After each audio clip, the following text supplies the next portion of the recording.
దాని కుడికి కానీ ఎడమకు కానీ తొలగిపోకుండా చాలా జాగ్రత్తగా చూసుకోవాలి. మొదలు ఒకవేళ వాక్యం విని కూడా మూర్ఖంతో ప్రవర్తిస్తే వీళ్ళు ఇట్లాగే చెప్తారులే, అబ్బా పెద్ద అలా చేయపోతే ఏమవుద్దులే, ఇవన్నీ మామూలేలే అని మూర్ఖించి ఒకవేళ దేవుని వాక్యాన్ని నీవు త్రోసి పుచ్చితే అతడు ఏమైపోవాలి?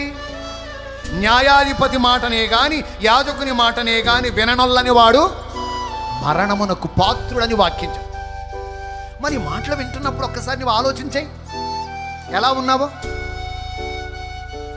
దేవుని వాక్యానికి అనుగుణంగానే ఉన్నావా?